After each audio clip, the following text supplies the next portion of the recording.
अच्छे quality of education 2 साल मन लगा के पढ़ने से आपको बार बार पीछे जब एलिजिबिलिटी टेस्ट ही नहीं पास कर पाएंगे तो आप टीचर कैसे बनेंगे, ये बताइए।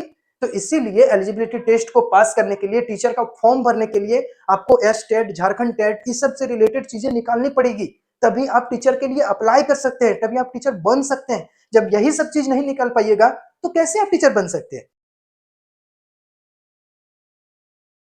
हेलो दोस्तों, वेलकम टू चेरियर स्प्रिंट। एक नई वीडियो में आपका स्वागत है। तो बहुत सारे कमेंट आ रहे थे कि सर अटेंडिंग और नॉन अटेंडिंग कैसे की जाए, बीएड के दौरान क्या नॉन अटेंडिंग हो सकता है, क्या बहुत कम क्लास करेंगे तो चलेगा क्या, आखिर हम गवर्नमेंट कॉलेज से पढ़ रहे हैं, सेमी गवर्नमेंट कॉलेज से पढ़ रहे हैं, कुछ ऐसे प्राइवेट कॉलेज के नाम बताएं जहां पर क्लास नहीं करनी पड़ती हो। तो एक बात समझ के देखिए, क्या ऐसा संभव है कि मैं आपको ऐसे कॉलेज के नाम बता पाऊं कि वहां पर क्लास नहीं करना पड़ता है, क्लास मैनेज हो जाता है। और ये सब करके आप क्या साबित करना चाहते हैं, एक बार सोच के देखिए। अब बोलेंगे सर मैं जॉब करता हूँ, ये करता हूँ, वो करता हूँ, मैं अदर कॉम्पिटेटिव एग्जाम का तैयारी कर रहा हूँ, मुझे क्लास नहीं करनी है। तो एक बात बताइए, जब आपको क्लास नहीं करनी है, कुछ भी नहीं करना है, बीएड के रिगार्डिंग पढ़ना नहीं है, तो फिर बीएड क्यों करना चाहते हैं, बैक सपोर्ट के लिए। अब वैसा नहीं रहा, आपको कुछ न हद तक क्लास करनी ही पड़ेगी। और जो आप एफिडेविट दे रहे हैं 80% अटेंडेंस का, वो सब कहाँ गया। तो हर चीज ऑफिशियली नहीं बताया जा सकता, बात समझने की कोशिश कीजिए। हम नहीं बता सकते कि कौन सा अटेंडिंग है, नॉन अटेंडिंग है। बहुत सारे कमेंट इसके रिगार्डिंग आ रहे थे कि सर अटेंडिंग और नॉन अटेंडिंग कॉलेज का नाम बताइए। हम कैसे बता सकते हैं कि वो अटेंडिंग है और इतने सारे कॉलेज नॉन अटेंडिंग है, आप नहीं अटेंड करके मैनेज कर सकते हैं, सब कुछ कर सकते हैं। और अगर किसी कॉलेज में थोड़े बहुत मैनेज करवा भी रहे होंगे आप लोग, तो इससे क्या हो जाएगा, आपके समय बच जाएगा। आप गलत फहमी में हैं, एक बात समझने की कोशिश कीजिए। अ, क्यों होता है वो आपको मैं बताता हूँ, आप खुद समझ पाएंगे। अभी 1 से 2 मिनट आप वीडियो में ठहरिए, आप खुद भी समझ पाएंगे कि आखिर मैं ऐसा क्यों बोल रहा हूँ। ठीक है, आप समझिए कि आपके पूरे 2 साल लगते हैं बीएड के पढ़ाई में। ठीक है, पूरे 2 साल का कोर्स होता है बीएड का पढ़ाई में, 2 इयर्स का कोर्स। और उसके दौरान आपको फर्स्ट ईयर, सेकेंड ईयर, ठीक है, अगर कहीं सेमेस्टर चलता है तो फर्स्ट, सेकेंड, थर्ड और फोर्थ सेमेस्टर, 4 सेमेस्टर होते हैं। उसमें कम से कम 7 से 8 पेपर रहता है फर्स्ट ईयर में। जैसे कि रांची यूनिवर्सिटी से मैं पढ़ा हूँ, गवर्नमेंट टीचर ट्रेनिंग कॉलेज से, तो मुझे उस तरह का अनुभव है। तो 7 से 8 होते हैं पेपर, और इसमें भी 7 से 8 पेपर होते हैं। उसके बाद जैसे मैं मैथमेटिक्स का हूं, तो मैथमेटिक्स के साथ साथ मैंने फिजिक्स भी पढ़ा है।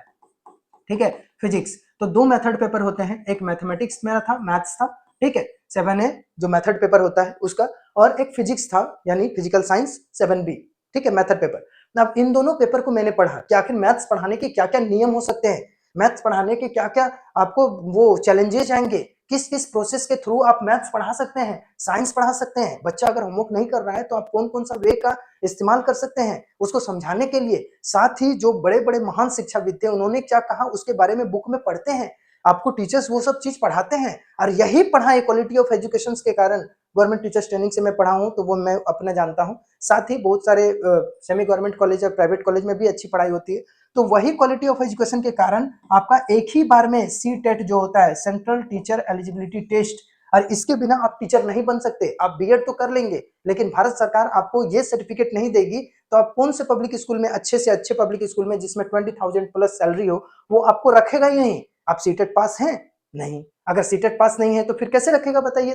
तो सीटेट पास होना जरूरी है। सीटेट में क्या पूछता है, आप जिस पेपर के हैं वो 60 नंबर का पूछता है, बाकी आपका पेडागोजी पूछता है। पेडागोजी मतलब वही पढ़ाई से रिलेटेड, समझ आ रहा है आपको कि किस तरह से आपको पढ़ाई करना है, आपको पढ़ाने के क्या क्या तरीके होने चाहिए, क्या क्या चैलेंजेस आएंगे, ठीक है, कौन कौन से टीचिंग एड्स का यूज करना है, ठीक है, कौन कौन से शिक्षण बिंदु का पर आपको ध्यान देना है। बच्चा होमवर्क करके नहीं आ रहा है तो उसके अकॉर्डिंग क्या क्या करना चाहिए, बच्चे के मनोभाव को कैसे बढ़ाना है, उसको प्रोत्साहन कैसे करना है। अब बोलेंगे कि हाँ उतना हमको आता है, उतना सिर्फ हम लोग को बोलने आता है, लिखने नहीं आता है। जो ऑथेंटिक प्रोसेस है, किताबी प्रोसेस, वो चीज वहां पर आपको आंसर देना होगा। सारे क्वेश्चंस के सवाल जो जो जवाब आपको 4 दिखेंगे वो सब एक ही लगेगा देखने में, हर लगेगा कि सब सही है, लेकिन वो सब सही नहीं होता है।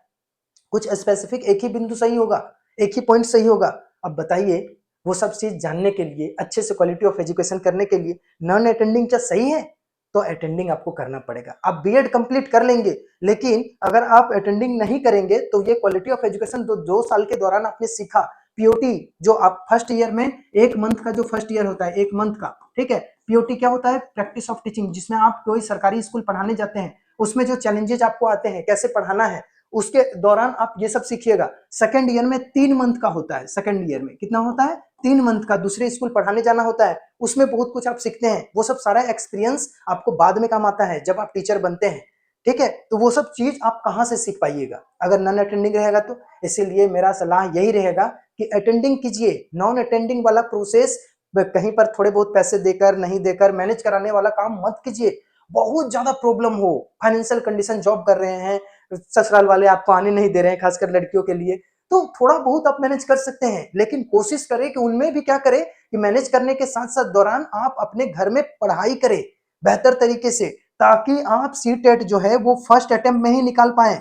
मैंने अपने तरीके से जितना बेहतर तरीके से पढ़ा है उसके अकॉर्डिंग मैंने फर्स्ट अटेम्प्ट में ही सीटेट निकाला, फर्स्ट अटेम्प्ट में ही डीएवी सीबीटी निकाला 2-2 बार, और फर्स्ट अटेम्प्ट में ही बिहार स्टेट जो होता है वो निकाला, और फिर ओडिशा टेट निकाला। फर्स्ट अटेम्प्ट में ही मैंने सारे निकाले। कैसे? और सिर्फ मैं अपनी बात नहीं कर रहा हूं, मेरे दोस्त जितने सारे थे ऑलमोस्ट लोगों ने सबने करा। कैसे? कहे कि अच्छे क्वालिटी ऑफ एजुकेशन 2 साल मन लगा के पढ़ने से आपको बार बार पीछे जब एलिजिबिलिटी टेस्ट ही नहीं पास कर पाएंगे तो आप टीचर कैसे बनेंगे, ये बताइए। तो इसीलिए एलिजिबिलिटी टेस्ट को पास करने के लिए, टीचर का फॉर्म भरने के लिए आपको एस टेट, झारखंड टेट, इस सब से रिलेटेड चीजें निकालनी पड़ेगी, तभी आप टीचर के लिए अप्लाई कर सकते हैं, तभी आप टीचर बन सकते हैं। जब यही सब चीज नहीं निकाल पाइएगा तो कैसे आप टीचर बन सकते हैं।